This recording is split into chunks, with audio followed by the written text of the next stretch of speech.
Abdul Wahid Khan India سے، کیا رمضان المبارک کے مہینے میں سحری تناول فرمانے کے لیے مسجد کے لاؤڈ اسپیکر سے آدھی رات سے لوگوں کو بیدار کرنے کے لیے بار بار اعلان کرنا صحیح ہے، جبکہ بہت سے بیمار معذور وغیرہ کی نیند خراب ہوتی ہے؟ بالکل حرام ہے، ناجائز ہے۔ رمضان میں یہ بہت گڑبڑ شروع ہو جاتی ہے، بھونپو لے کے نا لوگوں کے کان بجانا شروع کر دیتے ہیں۔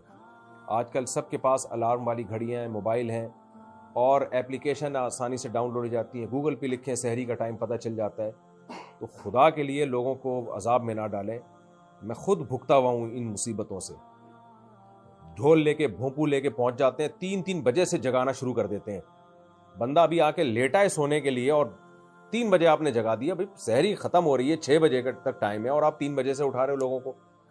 وہ کہتے ہیں ہم بھائی کیونکہ ہم اس علاقے سے اٹھاتے جائیں گے تو وہاں تک 2 گھنٹے بعد پہنچیں گے، تو ابھی سے اٹھانا شروع کر دیا۔ اور مسجد والے بھی ایک عجیب سسٹم کھڑا ہوا ہوتا ہے کہ وہ بھونپو لے کے شروع ہو جاتے ہیں۔ تو سحری کے وقت سے 20-25 منٹ پہلے، آدھا گھنٹہ بہت ہو گیا، پونا گھنٹہ پہلے زمانے میں کچھ اعلان ہو جایا کرتا تھا سحری کا وقت ہو گیا جاگ جائیں۔ اب اس اعلان کی بھی ضرورت نہیں ہے، سب کو پتہ ہے سحری کا وقت ہو گیا، جس نے روزہ رکھنا ہے وہ رکھ لے گا۔ آپ لوگوں کی نیندیں خدا کے لیے خراب نہ کریں۔ یہ آپ نے میرے دل کی بات مجھ سے پوچھ لی ہے، تو اللہ ہدایت دے۔ نبی صلی اللہ علیہ وسلم نے فرمایا المسلم من سلم المسلمون من لسانہ و یدہ، مسلمان وہ ہے جس کی زبان اور ہاتھ کے شر سے دوسرے مسلمان محفوظ رہیں۔ تو مسجد کے بھی کوئی آداب ہوتے ہیں نا کہ آپ بھونپو لے کے بس لوگوں کے کان پھاڑتے رہیں بیٹھ کے۔ بعض مسجدوں میں نظمیں اور نعتیں ایسی شروع ہوتی ہیں، اتنے لاؤڈ اسپیکر پہ اتنی زور سے شروع کر دیتے ہیں، وہ لوگوں کے آرام میں خلل ہوتا ہے۔ نعت تو ایک بہت مبارک عمل ہے، جس نے سننا ہوگا وہ خود آ جائے، وہ نعت کی محفل میں آ جائے، آپ اس کو وہاں نعت سنا دیں۔ تلاوت اس طرح جائز نہیں ہے اسپیکر پہ کہ لوگوں کے جو ہے آپ ان کی مرضی کے بغیر زبردستی آپ ان کو قرآن سنا رہے ہیں۔ جس نے سننا ہے وہ مسجد میں آئے گا۔ میں نے تو اپنی مسجد میں جمعے کا اسپیکر باہر کا بند کیا ہوا ہے کہ بھائی جس نے ہمارا بیان سننا ہے ادھر آ کے بیٹھ جائے، زبردستی لوگوں کے کان میں مت ٹھوسیں اپنی بات۔ یہ نبی کی سیرت کے بھی خلاف ہے، صحابہ تابعین کے طرز عمل کے بھی خلاف ہے۔ تو اس لیے فجر کی اذان سے پتہ چل جائے گا کہ سحری کا ٹائم ختم ہو گیا ہے۔ اور لوگ آج کل الارم لگا لیتے ہیں، موبائل ایپس ہیں، سب کو سب پتہ ہوتا ہے کہ اٹھنا ہوگا، جس نے اٹھ جائے گا۔ ہو سکتا ہے لوگ کہیں بہت سے لوگ بیچارے روزہ رکھنا چاہتے ہیں، ان کی آنکھ نہیں کھلتی، تو وہ کھولیں نا اپنی آنکھ، موبائل لگائیں نا۔ آپ نے بہت سے لوگ معذور ہیں جن پر روزہ فرض نہیں ہے، تو آپ کیوں ان کو زبردستی اٹھا رہے ہیں؟ شریعت نہیں چاہتی کہ وہ اٹھیں، ان کو شریعت نے آسانی دی، آپ زبردستی ان کو بھی اٹھا لیتے ہیں۔ ساری مسجدوں والے ایسے نہیں ہوتے، لیکن یہ کچھ جاہلوں کے ہاتھ میں مسجدیں آ جاتی ہیں تو وہ اس مسجد کو ایک لوگوں کو عذاب دینے کا جو ہے نا ایک ذریعہ بنا لیتے ہیں، اور جب ان کو منع کرو تو کہتے ہیں کہ لو تمہیں اللہ کی بات سننے میں تکلیف ہو رہی ہے۔ اچھا بھائی، زکریا صاحب کہتے ہیں اگر جمعے کے خطبے میں حضور صلی اللہ علیہ وسلم کا نام آ جائے تو درود پڑھنا چاہیے، دل میں پڑھنا چاہیے۔ جمعے کے خطبے کے دوران کسی بھی طرح کی کوئی بات چیت یا ذکر کرنا جائز نہیں ہے۔ ڈاکٹر ایسے ہسپتال میں ملازمت کرتا ہو جہاں لوگ انشورنس کمپنیوں میں انشورنس لینے کے لیے فارم لاتے ہوں جس میں میڈیکل چیک اپ والا حصہ ڈاکٹر نے بھرنا ہوتا ہو، تو کیا یہ جائز ہے؟ علاج کرنا جائز ہے، اس کو اگر انشورنس کمپنی اس کے پیسے ڈاکٹر کو دے رہی ہے تو وہ بھی ڈاکٹر کے لیے لینا جائز ہے، کیونکہ اس معاملے میں کوئی ناجائز کام نہیں ہو رہا۔ ہاں، انشورنس اپنے اختیار سے کروانا بلا ضرورت شدیدہ یہ عمل بہرحال ناجائز ہے، اور انشورنس کمپنیوں کی جو آمدنی ہے وہ بھی بہرحال حرام ہے۔ اگر امام عام موزے پر مسح کر کے نماز پڑھائے تو جماعت میں شامل ہونا چاہیے یا نہیں؟ اگر آپ کو یقین ہے کہ امام نے عام موزوں پر نماز پڑھی ہے تو ایسے امام کی اقتداء میں آپ نماز نہ پڑھیں۔ امام کو محبت سے سمجھا دیں کہ آپ کی اپنی ایک ذاتی رائے ہے، جمہور علماء کا یہ موقف نہیں ہے کہ ان موزوں پہ مسح جائز ہے۔ نبی صلی اللہ علیہ وسلم نے جن موزوں پہ مسح کی اجازت دی ہے وہ موزے تھے جو جوتوں کا آلٹرنیٹ تھے۔ یہ موزے تو جوتوں کا آلٹرنیٹ نہیں ہے، تو یہ تو ایسے ہی ہے جیسے ننگے پاؤں جا رہے آدمی۔ تو اس لیے فقہاء کرام نے کچھ نہ کچھ شرطیں لگائی ہیں موزوں پہ مسح کے لیے، اور وہ شرطیں اسی بیس پہ لگائی ہیں کہ وہ اس دور کے جو موزے تھے ان پر قیاس کیا اس کو، تو ورنہ تو کوئی ٹیشو پیپر پاؤں پہ باندھ لے وہ بھی تو چھپ جاتا ہے نا، اور اس پہ مسح کرنا شروع کر دے۔ تو اس لیے آپ امام کو محبت سے سمجھا دیں، بعض زیادہ ٹھیک ہے، نہیں آئے تو یعنی ان کی اقتداء میں پھر نماز نہ پڑھی جائے۔ تحریم یوسف اٹک سے، خواتین میک اپ کرتے وقت آئی بروز کو زینت دینے کے لیے براؤن پینسل سے جو نارمل ہی ہوتی ہے فل کرتی ہیں، جو کہ عارضی ہی ہوتا ہے، کیا یہ استعمال کرنا جائز ہے؟ آئی بروز میں کوئی بھی کلر لگانا جائز ہے، آئی بروز کو نوچنا جائز نہیں ہے، نوچ کے جو آئی بروز کو باریک کیا جاتا ہے یہ عمل جائز نہیں ہے۔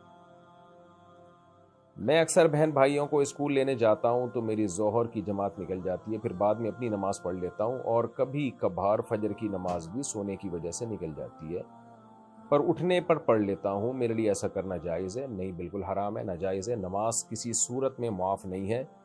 آپ بہن بھائیوں کو اسکول لینے کے لیے جائیں، جماعت آپ نہ چھوڑیں، اگر وہ ٹائمنگ ایسی ہے کہ آپ کے محلے کی مسجد میں جماعت ہو رہی ہوتی ہے تو کوئی دوسری مسجد میں چلے جائیں، وہاں یعنی ڈیلی بیسس کی بنیاد پر جماعت سے نماز چھوڑنا تو یہ تو برا عمل ہے، ناجائز عمل ہے، تو آپ اس کا اہتمام کریں کہ دوسری مسجد میں نماز جماعت سے پڑھ لیا کریں، اور کوئی بھی مسجد اگر قریب میں نہیں ہے تو پھر گھر میں نماز جماعت سے پڑھ لیا کریں، یہ بہتر ہے۔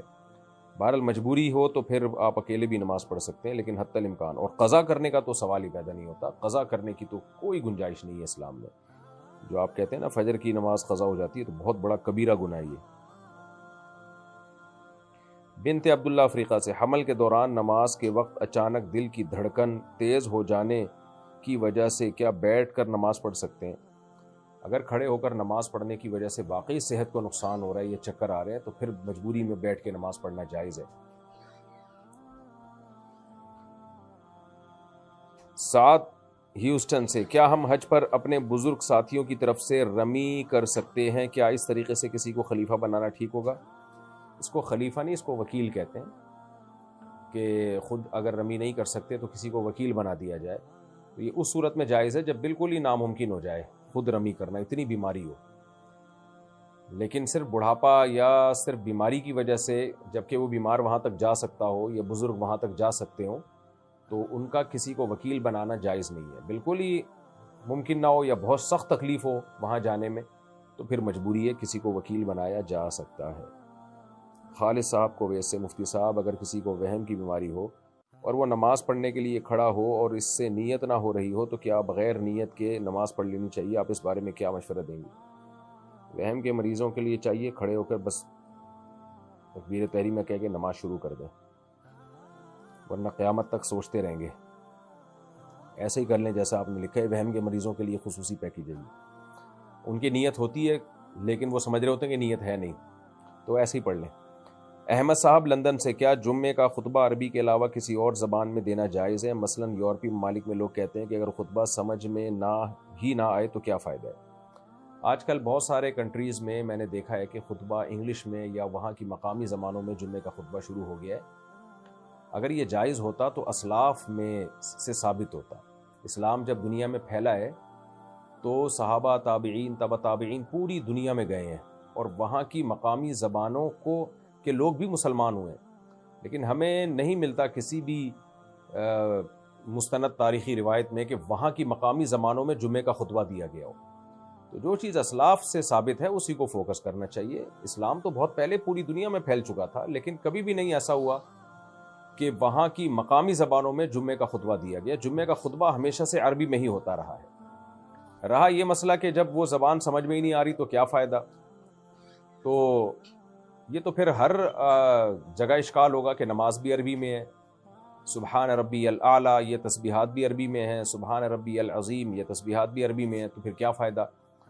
بھائی اس کا جواب یہ ہے کہ عربی اسلام کی سرکاری زبان ہے، تو اسلام کی جتنی بھی شاعر ہیں نا، شاعر یعنی جو اسپیسیفک عبادتیں ہیں وہ عربی میں ہی ہوں گی۔ آپ دیکھیں کسی بھی ریاست میں ایک اس کی ریاست کی سرکاری زبان ہوتی ہے، لوکل زبانیں بھی ہوتی ہیں، لیکن سرکاری جو ڈاکومنٹس ہیں وہ سارے سرکاری زبان میں ہوتے ہیں۔ تو یہاں بھی ایسا ہی ہے کہ اسلام کی سرکاری زبان چونکہ عربی ہے، تو اس لیے جو اسلام نے جو اسپیسیفک عبادتیں ہیں وہ پھر عربی میں ہی ہوں گی۔ اس کا فائدہ یہ ہوگا کہ عربی زبان کو بھی تو اسلام چاہتے ہیں نا ترقی ملے۔ اور دوسری بات یہ کہ قرآن مجید میں اللہ تعالیٰ نے جمعے کے خطبے کو ذکر اللہ کہا ہے، اس نماز کو بھی ذکر اللہ کہا، جمعے کے خطبے کو بھی، جیسے قرآن میں آتا ہے سورہ جمعہ میں اذا نودی للصلاۃ من یوم الجمعۃ فاسعوا الی ذکر اللہ، جب نماز کے لیے تم اذان دی جائے تو اللہ کے ذکر کی طرف دوڑو، تو اس میں خطبہ بھی داخل ہے. تو خطبے کو اللہ نے ذکر کہا ہے، اور ذکر عربی میں ہی ہوتا ہے. آپ جتنی بھی صبح و شام کی تسبیحات ہیں تو وہ سب عربی میں ہی ہیں. اب اس میں یہ کہنا کہ وہ چونکہ ہماری سمجھ میں نہیں آ رہی، تو بھائی پھر کوشش کرو اس کا ترجمہ سیکھنے کی. تو خطبہ کے بھی مخصوص احکام ہیں، جن میں ایک حکم یہی ہے کہ وہ عربی میں ہونا چاہیے، جس سے عربی زبان کو تقویت ملتی ہے. یہی وجہ ہے کہ جو عربی میں خطبہ سنتے رہتے ہیں ان کو آدھے سے زیادہ تو یاد ہو جاتا ہے. الحمدللہ نحمدہ ونستعینہ ونستغفرہ، لوگوں کو یہ یاد ہو جاتے ہیں. اگر یہ سب اردو میں ہو رہے ہوتے تو یہ الفاظ بھی یاد نہ ہوتے یا مقامی زبانوں میں ہوتے. تو اس لیے جمعے کا جو مخصوص خطبہ ہے، جو سنت ہے یا جو واجب ہے، وہ بہرحال عربی میں ہی ہوگا. اور ان سب دلائل کو آپ ایک طرف رکھیں، بات یہ کہ اسلاف کا عمل کیا تھا. وہ لوگ تو اسلام کو ہم سے زیادہ سمجھتے تھے. تو صحابہ تابعین دنیا بھر میں گئے ہیں، جو تابعین تھے بہت سے، ان کی مقامی زبانیں وہ فارسی تھی، کسی کی دوسری زبانیں تھیں، لیکن خطبے عربی میں ہی ہوئے. ترک نے حکومت کی ہے دنیا میں، کتنے بڑے پیمانے پر خلافت عثمانیہ کی حکومت چلی، بنو عباس کی حکومت چلی، بنو امیہ کی حکومت چلی. اب یہ ترک جو تھے یہ تو عرب نہیں تھے، اور بھی دنیا میں غیر عرب کی خلافتیں رہی ہیں، لیکن خطبے ہمیشہ انہوں نے عربی میں ہی دی ہیں. مغل بادشاہوں کی حکومت رہی ہے جس میں قانون فقہ حنفی تھا، اسلام تھا. ترک میں فقہ حنفی تھا، بنو عباس میں زیادہ فقہ حنفی، بعض علاقوں میں فقہ شافی، آج سعودی عرب میں فقہ حنبلی ہے. لیکن جہاں بھی جو بھی فقہ رائج رہا ہے، لیکن جمعے کے خطبے ہمیشہ عربی زبان میں ہی ہوئے ہیں. تو اب ہمارے کچھ اہل حدیث بھائیوں نے اور کچھ سلفی علماء نے اس میں اختلاف کیا، اور انہوں نے کہا کہ چونکہ اس کا مقصد لوگوں کو نصیحت ہے، یہ تو اس زبان میں ہونا چاہیے.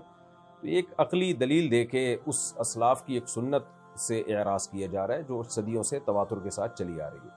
اس لیے ہماری رائے یہی ہے، اور اسلاف کے عمل کی روشنی میں، صحابہ تابعین کے عمل کی روشنی میں، کہ خطبہ بہرحال عربی میں ہی ہونا چاہیے.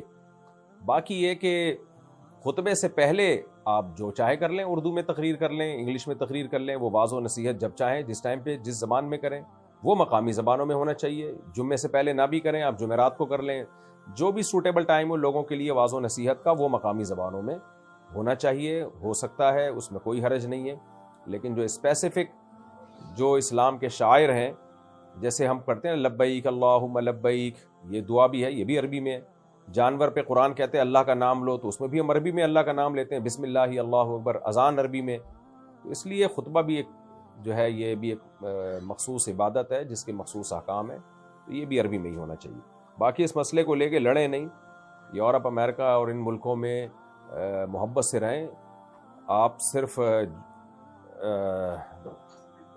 یعنی عربی میں خطبہ دیں. اگر کوئی دوسرا اس پر اصرار کر رہا ہے، کسی مسجد میں عربی میں نہیں ہو رہا، مقامی زبان میں ہو رہا ہے، تو ان کو وہ کرنے دیں. خطبہ مختلف زبانوں میں ہو جائے اتنا برا نہیں ہے، لیکن اس کی بیس پہ مسجدوں میں لڑائیاں پیدا کرنا یا علماء کو برا بھلا کہنا، رائے کے اختلاف میں شدت اختیار کرنا، یہ بہرحال ناجائز اور برا عمل ہے. جدہ سے مصطفیٰ صاحب، میرا سوال جائفل سے متعلق ہے. کیا اس کا استعمال حلال ہے؟ اور ونیلا ایکسٹریکٹ اور کیا لکھا ہے اسپارٹیم جو کولڈ ڈرنکس میں ہوتا ہے، کچھ لوگ کہتے ہیں کہ اسے غلط طریقے سے استعمال کیا جا سکتا ہے یا اس میں الکوہل کے آثار ہیں. برائے مہربانی رہنمائی فرمائیں. حلال فاؤنڈیشن جامعۃ الرشید لکھ کے سرچ کریں گوگل پہ، تو پورا جامعۃ الرشید کا ایک ادارہ ہے اس پر، جن کی جو غذائی اجزاء کے بارے میں بہت زیادہ تحقیق ہے. اس مسئلے میں آپ ڈائریکٹ ان سے رابطہ کر لیں. ایک ویب سائٹ ہے جس پر ہمیں اپنی آئی ڈی بنانی ہوتی ہے، پھر وہاں سے ہم ان کی پروڈکٹ کو اٹھا کر اپنے اکاؤنٹس وغیرہ سے شیئر کرتے ہیں، اور پھر آرڈر آنے پر ویب سائٹ والوں کو بتاتے ہیں. پھر ویب سائٹ والے کسٹمر کو وہ چیز پہنچا دیتے ہیں، تو اس کا پروفٹ ہمیں لینا جائز ہے. آپ صرف ان کی آئی ڈی جو پروڈکٹ ہے اس کو شیئر کرتے ہیں اگر، اور یہ نہیں بتاتے کہ یہ ہماری پروڈکٹ ہے، یہ ہم آپ کو بیچ رہے ہیں، بلکہ کمپنی کی پروڈکٹ صرف شیئر کر رہے ہیں آپ، اور کسٹمر بھی یہی سمجھ رہا ہوتا ہے کہ کمپنی کوئی اور ہے، یہ ویب سائٹ اس کی صرف پروڈکٹ شیئر کر رہی ہے ہمارے ساتھ. تو ایسی صورت میں آپ کو کمیشن لینا کمپنی سے جائز ہے. اس کو یوں کہیں گے کہ آپ کمپنی کی ایڈورٹائزمنٹ کر رہے ہیں، کمپنی کی چیزیں بکوا رہے ہیں، تو کسی کی چیزیں بکوانے کا کمیشن لینا جائز ہے. مفتی صاحب، 2026 اور 2027 تک تمام سودی نظام ختم ہو جائے گا اسٹیٹ بینک کی ہدایات اور نئی پالیسی کے مطابق. اس ضمن میں نیشنل بینک نے اپنے آپ کو شرعی تقاضوں کے مطابق تبدیل کر لیا ہے، تو کیا ایسا ہی ہے؟ نیشنل بینک میں جو پروفٹ ہوگا وہ بھی سود ہوگا یا نہیں؟ پاکستان میں جتنے بھی بینک جو اسلامک بینکنگ کی طرف آ رہے ہیں ان کا سسٹم کافی مضبوط ہے، اور ان کی نگرانی بھی الحمدللہ مستند علماء، اب تک مستند علماء کے ہاتھ میں ہے، اور اسٹیٹ بینک نے ان کے لیے جو قواعد ضوابط بنائے وہ بھی بہت سخت ہیں۔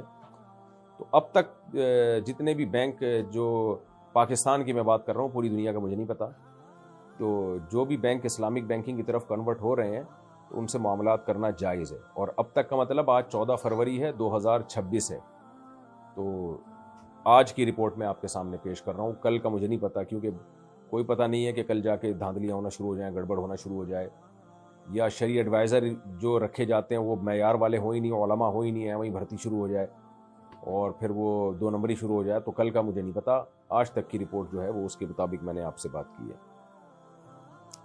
حنظلہ ملتان سے: میں یورپ کے ایک ملک ہنگری میں تعلیم حاصل کر رہا تھا اور میک ڈونلڈ میں نوکریاں ملتی ہیں، KFC، یہاں KFC جس میں مختلف نوعیت کے کام کرنے ہوتے ہیں، مثلا کبھی کھانا تیار کرنا، کبھی ویٹر اور کبھی کیشیئر کا کام کرنا۔ کھانا تیار کرنے کے دوران جو گوشت استعمال ہوتا ہے وہ کبھی حلال بھی ہو سکتا ہے، کبھی حرام بھی۔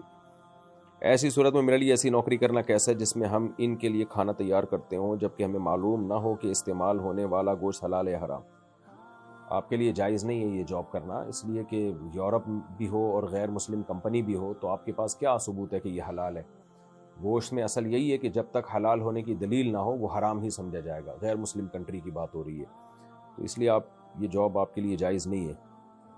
عبدالحسیب صاحب: مفتی صاحب، میں نے اپنے بھائی کو کچھ پیسے دیے تھے تاکہ وہ چاندی خرید لے، تاکہ اس کے ریٹ بڑھنے پر اس کو بیچ کر کچھ پروفٹ حاصل کر لیں، تو اس نے چاندی خرید لی اور اپنی دکان پر ہی رکھ لی، تو کیا اس طرح کرنا جائز ہے؟ کیونکہ آپ کے بیان میں نے سنا تھا کہ قبضے سے پہلے چیز کو بیچنا صحیح نہیں ہے، تو کیا چاندی پر مجھے قبضہ کرنا ہوگا؟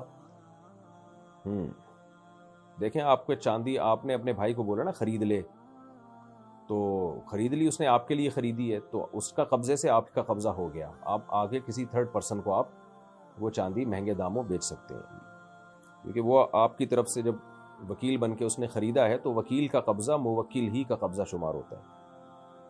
میں نے بینک اکاؤنٹ کھولا ہے اور مجھے اس میں کچھ سیونگ کرنی ہے، وہ بینک سود بھی دیتا ہے لیکن میرا سود لینے کا بالکل ارادہ نہیں ہے، کیا میرا ایسا کرنا جائز ہے؟ جو بینک سود دے گا اس کا کیا کرنا چاہیے؟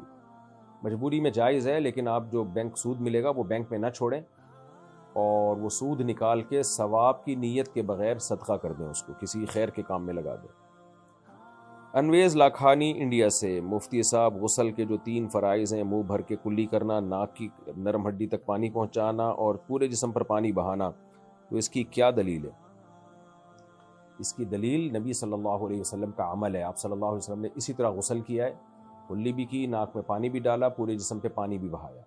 سوال یہ پیدا ہوتا ہے کہ وضو میں بھی تو نبی نے اسی طرح وضو کیا، کلی بھی کی، ناک میں پانی بھی ڈالا اور 4 اعضاء جسم کے دھوئے، تو ہم وضو میں پھر ناک میں پانی اور کلی کو فرض کیوں نہیں کہتے، غسل میں کیوں کہتے ہیں؟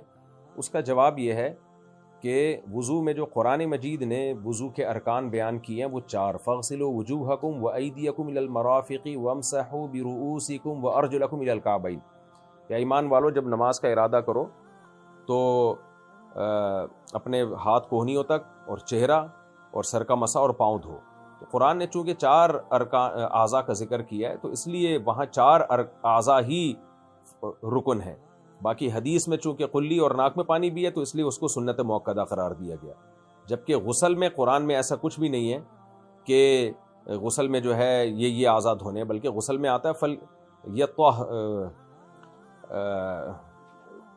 یعنی غسل کے بارے میں جو قرآن کے حکام ہیں، وَإِن كُنتُمْ جُنُبًا فَطَّهَّرُوا، تو تطہر صیغہ مبالغہ ہے، صیغہ مبالغہ کا مطلب ہوتا ہے غلو، تو غلو جب ہی ہوگا جب ناک میں پانی ڈالنے کو اور کلی کرنے کو بھی واجب قرار دیا جائے، تو اس لیے فقہاء کرام نے قرآن سے یہ استدلال کیا ہے کہ قرآن سے پتہ چلتا ہے کہ کلی کرنا اور ناک